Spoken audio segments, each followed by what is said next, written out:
ونؤمن به ونتوكل عليه ونعوذ بالله من شرور أنفسنا ومن سيئات أعمالنا من يهد الله فلا مضل له ومن يضلل فلا هادي له ونشهد أن لا إله إلا الله وحده لا شريك له ونشهد أن سيدنا وسندنا وحبيبنا ومولانا محمدا عبده ورسوله الذي أرسله بالحق بشيرا ونذيرا وداعيا إلى الله بإذنه وسراجا وقمرا منيرا أما بعد فقد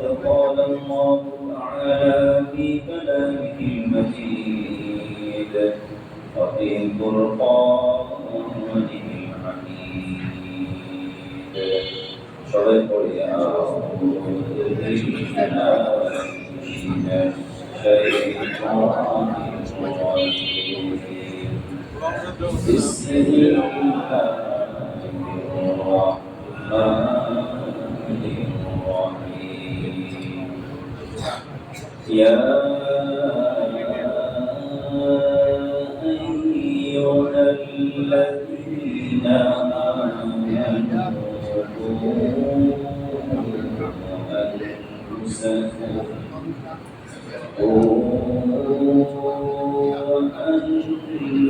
أنفسكم وأهليكم نارا وقودها الناس والحجارة عليها ملائكة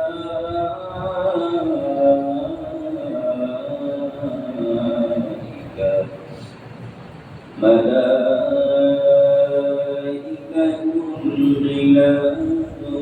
شداد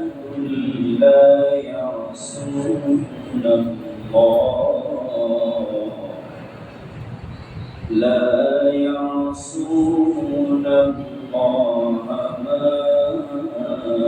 أمرهم ويفعلون ما يؤمرون وقال رسول الله صلى الله عليه وسلم المسلم أخو المسلم أو كما قال عليه الصلاة والسلام تشرك يا الله صل على محمد وعلى آل محمد كما صليت على إبراهيم وعلى آل إبراهيم إنك حميد مجيد اللهم بارك على محمد وعلى آل محمد كما باركت على إبراهيم وعلى آل إبراهيم إنك حميد مجيد بلغ العلا بكماله فشهدت بجماله حسنت جميع خصاله صلوا عليه وآله जगाते इलाही ओ मदीने कैसी मस्ती जल पर राते दिन मौला तेरे रहमते बरसती बलबल वाला बिकमाली कशफत जमालिhi حصلت جميع خصاله صلوا عليه وآله মুআজ্জাজ মুহতারাম সম্মানিত মুসলিয়ান কিরাম সর্বপ্রথমে আল্লাহ রাব্বুল আলামিনের অসংখ্য শুকরিয়া আদায় করি যিনি আমাদেরকে দয়া করে পবিত্র হজের মাস শাওয়াল মাসে আজকের এই তৃতীয় জুমায় আল্লাহর ঘরে আসার তৌফিক দিয়েছেন যে আল্লাহ তাআলা আমাদেরকে ভালোবেসেছেন মহব্বত করেছেন আল্লাহর হুকুম পালনে কবুল আর মঞ্জুর করে নিয়েছেন সেই মহান আল্লাহ সুবহানাহু ওয়া তাআলা আলিশান দরবারে তারিক ও সালাম দিয়ে তারই সেখানে ভাষায় কালিমাতুশ শুকর আদায় করে সবাই পড়ছি আলহামদুলিল্লাহ। ربنا لك الحمد حمدا كثيرا طيبا مباركا فيه يا ربي لك الحمد كما ينبغي لجلال وجهك وعظيم سلطانك। প্রশংসা করলাম সর্ব অবস্থায় সকল প্রশংসা একমাত্র মালিকের আল্লাহ তাআলার প্রশংসা করলাম। সাথে সাথে আমরা একবার পড়ে নিই সাল্লাল্লাহু আলাইহি ওয়াসাল্লাম। নবীজি সাল্লাল্লাহু আলাইহি ওয়াসাল্লামের উপরে যদি একবার দুরূদ শরীফ পড়ে আল্লাহ রাব্বুল আলামিন 10টি রহমত তার উপর নাযিল করেন, 10টি সগীরা গুনাহ মাফ করে দেন এবং 10টি মর্তবা জান্নাতের মধ্যে তার বাড়িয়ে দেবেন। এজন্য পবিত্র জুমার দিনে যত ভালো আমল রয়েছে তার মধ্যে একটি আমল হলো বেশি পরিমাণে দুরূদ শরীফ পড়া। আমাদের প্রিয় নবী জনাব রাসূলুল্লাহ সাল্লাল্লাহু আলাইহি ওয়াসাল্লামের উপরে আমরা সবসময় দুরূদ পড়তে থাকব। বিশেষ করে জুমার দিনে আসর থেকে মাগরিব পর্যন্ত যে সময়টি রয়েছে এটা পবিত্র জুমার দিনে অত্যন্ত গুরুত্বপূর্ণ সময়, দোয়া কবুলের সময়। নবীজি বলেন ইন্না ফিল জুমআতি লাসাআতা, জুমার দিন এমন একটি মুহূর্ত রয়েছে বান্দা যদি ওই মুহূর্তে আল্লাহ রাব্বুল আলামিনের দিকে মনোযোগ দিয়ে তার নিজের মনের কথা ব্যক্ত করে আল্লাহর কাছে কোনো প্রার্থনা করে আর সেটি যদি কোনো বান্দার নষ্ট হওয়ার সংশ্লিষ্ট না হয়, অর্থাৎ কোনো গুনাহের প্রার্থনা না করে সে যদি ন্যায়সঙ্গত প্রার্থনা করে দোয়া করে আল্লাহ রাব্বুল আলামিন সঙ্গে সঙ্গে সেটা মঞ্জুর করে দেন। এটা জুমার দিনের একটি বিশেষ ফজিলত, বিশেষত্ব। এজন্য সাইয়্যিদুল আইয়াম বলা হয়েছে সপ্তাহের শ্রেষ্ঠ দিবস হলো জুমার দিন। সবাই আমরা একত্রিত হয়েছি, আল্লাহর ঘরে এসেছি আল্লাহর বিধান পালনের জন্য। আল্লাহ রাব্বুল আলামিন যে আমাদের সবাইকে সবার আগে কবুল করেছেন এজন্য আবার বলি আলহামদুলিল্লাহ। আল্লাহ রাব্বুল আলামিন মুমিন বান্দাদেরকে লক্ষ্য করে বলেন যে ইমানদারগণ তোমরা নিজেরা এবং নিজেদের পরিবার পরিজন সবাইকে জাহান্নামের আগুন থেকে বাঁচাও। কারণ এই দুনিয়াতে আল্লাহ তাআলা মানুষ সৃষ্টি করেছেন, তার লক্ষ্য উদ্দেশ্য হলো একটাই, তার ইবাদত, তার হুকুম পালন করা, বান্দেগি করা। বান্দার কাজ হলো বান্দেগি করা আর আল্লাহ রাব্বুল আলামিনের কাজ হলো বান্দাকে মাফ করে জান্নাত দেওয়া। সুবহানাল্লাহ। এজন্য বান্দা যদি বান্দার কাজ না করে তাহলে আল্লাহর কাজ কি আমরা আশা করতে পারি? এজন্য মুহতারাম হাজিরিন, আমরা সদা সর্বদা নিজেকে যদি প্রকৃত বান্দা হিসাবে আল্লাহর কাছে তুলে ধরতে পারি, আমি যদি একজন আবেদ হতে পারি, আমি যদি একজন আব্দুল হতে পারি, অর্থাৎ আমার ভিতরে যদি গোলামি, দাসত্ব এবং আনুগত্য আল্লাহ রাব্বুল আলামিনের কর্তৃত্বকে মেনে নিয়ে আমি যদি প্রকৃত অর্থে আল্লাহর দাস হতে পারি তাহলে আল্লাহ রাব্বুল আলামিন আমার জন্য সকল প্রকারের সম্মান এবং মর্যাদা রেখেছেন। এজন্য একজন মানুষ আরেকজন মানুষের সাথে সম্পৃক্ত, প্রত্যেকটা মানুষ প্রত্যেকটা মানুষের সাথে একে অপরের সাথে কোনো না কোনো ভাবে সম্পৃক্ত। আমরা এখানে যে আছি আমরা কেউ আপন ভাই, কেউ প্রতিবেশী ভাই, কেউ বা মুসলিম ভাই, অথবা কেউ বা দূর প্রতিবেশী, কেউ নিকট প্রতিবেশী। ঠিক এই জন্য আল্লাহ রাব্বুল আলামিন বলছেন জীবনের সর্বক্ষেত্রে আমার গোলামি, আমার দাসত্ব করবে। দাসত্বের পাশাপাশি বান্দার হক এবং বান্দার যে অধিকার রয়েছে সেই ব্যাপারেও তুমি অত্যন্ত যত্নবান থাকবে। আর বান্দার হকের ব্যাপারে আল্লাহ রাব্বুল আলামিন পবিত্র কোরআনুল কারীমে বিভিন্ন জায়গায় খুবই গুরুত্ব আরোপ করেছেন। মানুষ যেন আল্লাহর বিধান পালনের পাশাপাশি বান্দার হক, বান্দার অধিকারের ব্যাপারে সব সময় সজাগ থাকে। পবিত্র কোরআনুল কারীম আল্লাহ রাব্বুল আলামিন সূরাতুন নিসা 36 নম্বর আয়াতে বান্দার অধিকার সংশ্লিষ্ট অনেকগুলো কথা বলেছেন। প্রথমে আল্লাহ রাব্বুল আলামিন বলেন ওয়া'বুদুল্লাহা ওয়া লা তুশরিকু বিহি শাইআ। সবার আগে গোলামি করব, ইবাদত করব, দাসত্ব করব কার? ওয়া'বুদুল্লাহ, যে তোমরা আল্লাহর ইবাদত করো। আর ইবাদতের শান্তি করতেই হলো আজিজিন এবং ইনকিসারি, অর্থাৎ আল ইনকিয়াদু আনিজ যাহিরি ওয়াল বাতিন, প্রকাশ্যে এবং অপ্রকাশ্যে, গোপনে অথবা প্রকাশ্যে, সর্ব অবস্থায় নিজেকে আল্লাহর কাছেই তুলে ধরা বা আল্লাহর কাছেই নিজেকে আত্মসমর্পণ করার নামই হলো ইবাদত। সুবহানাল্লাহ। আমি শুধুমাত্র প্রকাশ্যে আল্লাহর ইবাদত করলাম কিন্তু অপ্রকাশ্যে আল্লাহর সাথে শিরক করলাম, নাউযুবিল্লাহ। অথবা প্রকাশ্যে শিরক করলাম, শিরক এবং তাওহীদ, আল্লাহর ইবাদতের সাথে কেউ যদি শিরকের সাথে সম্পৃক্ততা করে বা সংমিশ্রণ করে, ওই ইবাদত আল্লাহর দরবারে মঞ্জুর হবে না। ঠিক কিনা বলেন?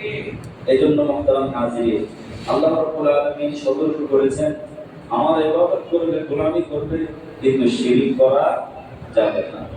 ইন্নাল্লাহা লা ইয়াগফিরু আন ইউশরাকা বিহি ওয়া ইয়াগফিরু মা দুনা যালিকা লিমান ইয়াশা। আল্লাহ রাব্বুল আলামিন বলেন, পৃথিবীতে মানুষ যত আল্লাহর বিধান লঙ্ঘন করলো, তার মধ্যে সবচেয়ে জঘন্য বিধান লঙ্ঘন করা হলো আল্লাহর ইবাদতের সাথে কাউকে শিরিক করা, কাউকে অংশীদার সাব্যস্ত করা। দুনিয়াতে মানুষের যত অপরাধ হোক না কেন, চাই সেটা ছোট অপরাধ হোক অথবা বড় অপরাধ হোক, ছোট ছোট অপরাধের জন্য আল্লাহ রাব্বুল আলামিন বিভিন্ন ইবাদত রেখেছেন। যেমন কোন ব্যক্তি যদি ইহতিমাম এবং গুরুত্ব সহকারে নামাজের দিকে রওনা হয়, ঘর থেকে যখন সে পবিত্র হয়ে নামাজের দিকে রওনা হলো, মসজিদের দিকে রওনা হলো, নবীজি সাল্লাল্লাহু আলাইহি ওয়াসাল্লাম বলেন, কুল্লু খাতওয়াতিন হাসানাতুন, এক একটা কদমে আল্লাহ রাব্বুল আলামিন তার আমলনামায় এক একটা নেকি লিখে দেয়। শুধু তাই নয়, একটা নেকি লেখার পাশাপাশি আল্লাহ রাব্বুল আলামিন এক একটা গুনাহ মাফ করে দেন। যতক্ষণ পর্যন্ত বান্দা মসজিদে থাকে, নামাজের অপেক্ষায় থাকে, ততক্ষণ পর্যন্ত আল্লাহ রহমতের ফেরেশতারা তার জন্য মাগফিরাতের দোয়া করতেই থাকে। এমনি ভাবে কোনো ব্যক্তি যদি গুরুত্ব সহকারে নামাজের জন্য ওযু করে, ওযুকারী ব্যক্তি যখন সে খালিস দিলে আল্লাহ রাব্বুল আলামিনের ইবাদতের উদ্দেশ্যে ওযু করে, ওযুর অঙ্গ প্রত্যঙ্গ ধুইতে দেরি আল্লাহ রাব্বুল আলামিন অঙ্গ প্রত্যঙ্গ থেকে তার সগীরা গুনাহকে ঝরিয়ে দেয়। সকল সগীরা গুনাহগুলো ওযুর অঙ্গ প্রত্যঙ্গ থেকে ঝরে যায়। এমনকি আঙ্গুলের অগ্রভাগ থেকে, পায়ের অগ্রভাগ থেকে, শরীরের বিভিন্ন জায়গা থেকে আল্লাহ রাব্বুল আলামিন সগীরা গুনাহগুলো দূর করে দেন। সুবহানাল্লাহ। এজন্য আল্লাহ রাব্বুল আলামিন বলেন, বান্দার ছোট বড় সমস্ত আমলের মাধ্যমে সগীরা গুনাহগুলো মাফ হয়ে যাবে। আল্লাহর বিধান যদি কেউ লঙ্ঘন করে, তার সগীরা গুনাহ মাফ হতে পারে। যদি কোনো ব্যক্তি কোনো মানুষের হক নষ্ট করে, কোনো মানুষের অধিকার যদি নষ্ট করে, তার কাছে যতক্ষণ পর্যন্ত মাফ না চাইবে, ততক্ষণ পর্যন্ত আল্লাহ রাব্বুল আলামিন তাকে মাফ করবেন না। ঠিক কি না বলেন? এজন্য মুহতারাম হাজিরিন, আল্লাহ রাব্বুল আলামিন বলেন, ওয়া'বুদুল্লাহ ওয়া লা তুশরিকু বিহি শাইআ ওয়া বিল ওয়ালিদাইনি ইহসানা। আল্লাহর বিধান এবং আল্লাহর সাথে শিরক মুক্ত ইবাদতের পাশাপাশি সবার আগে যার হক আদায় করতে হবে তারা হলেন মা এবং বাবা। ঠিক কি না বলেন? মা এবং বাবা। ওয়া বিল ওয়ালিদাইনি ইহসানা, মাতা-পিতার সাথে সদাচরণ। ইসলামের সবচেয়ে গুরুত্বপূর্ণ অনুষঙ্গ এটি, সবচেয়ে গুরুত্বপূর্ণ অধিকার মা বাবার অধিকার। একজন মা, একজন বাবা দুনিয়াতে সন্তান আসার ওসিলা, সন্তান দুনিয়ার আলো বাতাস দেখবে, দুনিয়ার নাজ নিয়ামত উপভোগ করবে, ওসিলা হলো মা এবং বাবা। কিনা বলেন? মা বাবা ছাড়া দুনিয়াতে আসা সম্ভব নয়। আল্লাহ রাব্বুল আলামিন সেই মা বাবার অধিকার সম্পর্কে কোরআনে এক জায়গা নয়, দুই জায়গা নয়, অসংখ্য জায়গায় মাতা পিতার অধিকারের কথা বলেছেন। সূরা বনী ইসরাঈলের মধ্যে আল্লাহ রাব্বুল আলামিন বলেন, وَقَضَى رَبُّكَ أَلَّا تَعْبُدُوا إِلَّا إِيَّاهُ وَبِالْوَالِدَيْنِ إِحْسَانًا। আল্লাহ রাব্বুল আলামিনের পক্ষ থেকে এটাই সিদ্ধান্ত হয়েছে, আল্লাহ রাব্বুল আলামিন এটাই কার্যকরীর মধ্যে সবচেয়ে গুরুত্ব দিয়েছেন, মানুষ যেন সবার আগে ইবাদত করে একমাত্র কার, গোলামি করে কার, দাসত্ব করে কার, আনুগত্য করে কার, সর্ব অবস্থায় আল্লাহর আনুগত্য করবে, এরপরে মা বাবার সাথে সদাচরণ করবে, ভালো ব্যবহার করবে। নবীজি বলেন, রিজাল রব্বি রিজাল ওয়ালিদ ওয়া সাখাতার রব্বি সাখাতাল ওয়ালিদ। মাতা পিতার সন্তুষ্টি হলো আল্লাহর সন্তুষ্টি, আর মাতা পিতার অসন্তুষ্টি মানে আল্লাহর অসন্তুষ্টি। এজন্য মুহতারাম নাযিরিন, দুনিয়াতে থাকা অবস্থায় কেউ যদি মা বাবাকে কষ্ট দেয়, দুনিয়াতে তার শাস্তি অবধারিত, জোরে বলেন নাউযুবিল্লাহ। আবার যদি দুনিয়াতে থাকাকালীন কোনো ব্যক্তি যদি মা বাবার সেবা করে, মা বাবার সাথে সদাচরণ করে, বাইরে গোস্তামি হয়ে যেতে তার সময় লাগে না। মা শুধুমাত্র দোয়া করেছে যে আল্লাহ আমার বাইজিদকে তুমি সুলতানুল আলামিন বানিয়ে দাও। আল্লাহর দরবারে আরশের দরজায় আল্লাহ রাব্বুল আলামিনের দরবারে একেবারে বিদ্যুতের বেগে দোয়াটা কবুল হয়ে গেছে। এজন্য মুহতারাম হাজিরিন, হযরত আবু হুরায়রা রাদিয়াল্লাহু তাআলা আনহু তিনি মুসলমান হলেন, নবীজির দরবারে রওনা দিলেন।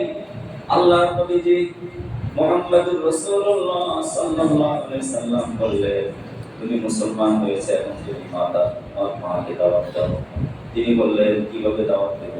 আমার মা যখন জেনেছে আমি মুসলমান হয়েছি, মা আমাকে আঘাত করেছে, আঘাতের উপর আঘাত করেছে, মা আমাকে মেরেছে, অনেক কষ্ট দিয়েছে। মা বলেছে নবীজির দরবার ছাড়বি অথবা আমার সন্তান থেকে তোর নামটা আমি কেটে দেবো, তোকে ত্যায্য পুত্র করবো। হযরত আবু হুরায়রা রাদিয়াল্লাহু তাআলা আনহু নবীজির দরবারে রওনা দিলেন। নবীজি বললেন, ইয়া রাসূলুল্লাহ সাল্লাল্লাহু আলাইহি ওয়াসাল্লাম, আমি জানি আপনি রহমাতুল লিল আলামিন, আপনার দোয়া মুহূর্তের মধ্যে আল্লাহর দরবারে মঞ্জুর হয়ে যায়। আমার মা আমাকে মেরেছে, আমার মা মুশরিকা, সে অতিশয় বীর মানুষ, তারপরেও আমি মাকে কিছু করি নাই। আপনি যদি দয়া করে আমার মায়ের হেদায়েতের জন্য দোয়া করেন, আমি খুব খুশি হব। নবীজি বললেন, যাও তোমার মায়ের জন্য আমি দোয়া করে দিলাম, আল্লাহ রাব্বুল আলামিন যেন তোমার মাকে হেদায়েত দান করে দেন। হযরত আবু হুরায়রা রাদিয়াল্লাহু তাআলা আনহু মায়ের ঘরের দিকে রওনা দিলেন। তিনি ছিলেন হালকা পাতলা করণের মানুষ, 5374টি হাদিস বর্ণনা করেছেন। খায়বারের যুদ্ধের সময় মুসলমান হয়েছেন। মাত্র 3-4 বছর নবীজির খিদমতে থেকে আল্লাহ রাসূলের মুখের দিকে তাকিয়ে থাকতেন। নবীজি যখন যেটাই করতেন সঙ্গে সঙ্গে তিনি মুখস্থ করে ফেলতেন। বুখারী, মুসলিম, আবু দাউদ, তিরমিজি, নাসাঈ, ইবনে মাজাহ সহ হাদিস গ্রন্থের যতগুলো হাদিস গ্রন্থে রয়েছে প্রত্যেকটা হাদিসের পাতায় পাতায় হযরত আবু হুরায়রা রাদিয়াল্লাহু তাআলা আনহুর নাম আছে। তিনি বলে, আমার মায়ের কাছে রওনা দিলাম, আমি চিন্তা করলাম আমার মায়ের কাছে যাওয়াটা কি আমার আগে হয় নাকি নবীজির দোয়া আল্লাহর দরবারে আগে মঞ্জুর হয়েছে, আমি একটু লক্ষ্য করব। দেখা গেল তিনি মায়ের কাছে রওনা যাওয়ার আগে আল্লাহর নবীর দোয়াটা আল্লাহর আরশে আজিমে পৌঁছে গেছে। মা আগে থেকে ওযু করে প্রস্তুতি নিয়েছে আমার ছেলে আসবে, তারপরে আমি ছেলেকে শোনায় বলবো, লা ইলাহা ইল্লাল্লাহ মুহাম্মাদুর রাসূলুল্লাহ সাল্লাল্লাহু। তিনি দেখলেন যে তার ঘরের দরজা নক করেছেন, দরজা নক করেই তিনি সাধারণত আগে যেমন মা কর্কশ ভাষায় বলেছেন, এই কে আসছে ঘরে, দেখলেন যে না, মায়ের কর্কশ ভাষা নরম হয়ে গেছে, মায়ের কণ্ঠস্বরটা খুবই নরম। তিনি বুঝতে পারলেন যে নবীজির দোয়া মনে হয় আল্লাহর আরশে আজিমে আমার আসার আগে পৌঁছে গেছে। সুবহানাল্লাহ। তিনি দরজা খুললেন, মা বললেন, আয় আমার কলিজার টুকরা সন্তান। তিনি সন্তানকে বুকের সাথে জড়িয়ে আলিঙ্গন করলেন আর বললেন, আমার কলিজার টুকরা সন্তান, তোমাকে আমি মেরেছি, তুমি নবীজির দরবারে গিয়েছো, মুসলমান হয়েছো, কালিমা পড়ে নিয়েছো, তুমি যাওয়ার পরে আমার হৃদয়টা খুবই বেচैन হয়েছে, আমি অনেক পেরেশান হয়ে গেছি, আমি অনেক কষ্ট পেয়েছি, আমার হাত দিয়ে কেন তোমাকে মারলাম, এজন্য আমি লজ্জিত, আমি খুবই চিন্তিত। তুমি একা জান্নাতে যাবে আর আমি জাহান্নামে চলে যাব, এটা তো হতে পারে না। হে আমার সন্তান, তুমি আমাকে পড়ায় নাও লা ইলাহা ইল্লাল্লাহ মুহাম্মাদুর রাসূলুল্লাহ সাল্লাল্লাহু আলাইহি ওয়াসাল্লাম। এই হলো একজন মা একজন সন্তানের সংলাপ। এজন্য মুহতারাম হাজিরিন, দুনিয়াতে আমাদের যাদের মা বাবা বেঁচে আছে প্রত্যেকেই মা বাবার কাছে এমন আচরণ করব, মা বাবার সাথে এমন ব্যবহার করব, তারা যেন আমাদের জন্য দোয়া করে। আর মাতা পিতার দোয়া, যত পীর মুর্শিদ, যত পীর ওলি আউলিয়া গাউস কুতুব ওস্তাদ যত দোয়া আছে, সবার দোয়ার শ্রেষ্ঠ দোয়া হলো মায়ের দোয়া, ঠিক কিনা বলেন? এরপরে বাবা, বাবার পর মাতার তাও 3 গুণ পড়ে, মায়ের সম্মান 3 গুণ বেশি, ঠিক কিনা বলেন? এই জন্য আল্লাহ রাব্বুল আলামিন কোরআনুল কারীমের সূরা নিসায় আল্লাহর হকের পাশাপাশি মানুষের হকের মধ্যে সবার আগে মা বাবার হকের কথা বলেছেন। ওয়াবুদুল্লাহ ওয়া লা তুশরিকু বিহি শাইআন ওয়া বিল ওয়ালিদাইনি ইহসানা। এরপরে অবিজিল কুরবা ওয়াল ইয়াতামা ওয়াল মাসাকিন। অবিজিল কুরবা মানে হলো আত্মীয় স্বজনের পর। আত্মীয় স্বজন দুই প্রকার, নিকট আত্মীয় হতে পারে অথবা দূর আত্মীয় হতে পারে। নিকট আত্মীয়দের মধ্যে আবার কেউ মুসলিম হতে পারে, অমুসলিম হতে পারে। এইভাবে আত্মীয় স্বজনের মধ্যে যত হক রয়েছে আত্মীয় হক আদায় করা। এরপরে আল্লাহ রাব্বুল আলামিন বলেন ওয়াল ইয়াতামা, এতিমের হক, ওয়াল মাসাকিন, যে ব্যক্তি একেবারে অনাথ, যার কোনো কিছুই নেই, সহায় সম্পদ নেই, একেবারে অসহায় মানুষ, দরিদ্র শ্রেণী, তার সাথে ভালো আচরণ করতে হবে, কিনা বলেন? ওয়াল মাসাকিন ওয়াল জারিল কুরবা, এবং নিকট প্রতিবেশী। নিকট প্রতিবেশী আমার আপনার ঘরের আশেপাশে যারা, তাদের সাথে। ওয়াল জারিল কুরবা ওয়াল জারিল জুনুবি, 2 নম্বর দূরের প্রতিবেশী। হাদিস শরীফে নবীজি সাল্লাল্লাহু আলাইহি সাল্লাম প্রতিবেশীর ব্যাপারে বলেছেন লা ইউমিনু লা ইউমিনু লা ইউমিনু, কখনো সে মুমিন হতে পারবে না, কখনো সে মুমিন হতে পারবে না, কখনো সে মুমিন হতে পারবে না। কয়বার বলেছেন? 3 বার। কখনো সে মুমিন হতে পারবে না যে ব্যক্তির হাতের দ্বারায়, ব্যবহারের দ্বারায়, জবানের দ্বারায় তার আপন প্রতিবেশী কষ্ট পায়, সে ব্যক্তি কখনো মুমিন হতে পারবে না। নবীজি আরো বলেন সে ব্যক্তি কখনো জান্নাতে প্রবেশ করতে পারবে না যার হাতের দ্বারা এবং জবানের দ্বারা প্রতিবেশী কষ্ট পায়। এজন্য নবীজি আরো বলেন যে আমি মাসালা জিবরাইল ইউসিনি বিল জারি, নবীজি বলেন জিবরাইল আলাইহিস সালাম যখনই আমার কাছে আসতেন, যখনই আমার কাছে এসে কোনো কথা বলতেন, কোরআন নাযিল হতো, আমার সাথে কোনো কথা বলতেন, তিনি সব সময় প্রতিবেশীর ব্যাপারে সতর্ক থাকতে বলতেন। খবরদার প্রতিবেশীর হক নষ্ট করবে না, প্রতিবেশীর ব্যাপারে সতর্ক থাকবে। প্রতিবেশী যেন তোমার কোনো আচরণে, তোমার কোনো ব্যবহারে, তোমার কোনো কথায় যেন তারা কষ্ট না হয়। সুবহানাল্লাহ। তিনি বলেন হাত্তা জানান্ত, আমি ধারণা করতাম, আমি মনে করতাম নবীজি বলেন হযরত জিবরাইল বারবার কেন প্রতিবেশীর কথা বলেন, মনে হয় আল্লাহ রাব্বুল আলামিন আমার সম্পদের মধ্যে প্রতিবেশী অধিকার দিয়ে দিয়েছে। হাত্তা ইউআরিসু, জানান্তু হাত্তা ইউআরিসু, আমি ধারণা করতাম যে প্রতিবেশী কেমন যেন আমার সম্পদের ওয়ারিশ হয়ে যায় কিনা। আজকের আলোচনা এই পর্যন্তই শেষ। এরপরে মসজিদ কমিটির পক্ষ থেকে গুরুত্বপূর্ণ কথা হবে, আমরা কথাগুলো শুনবো, তারপরে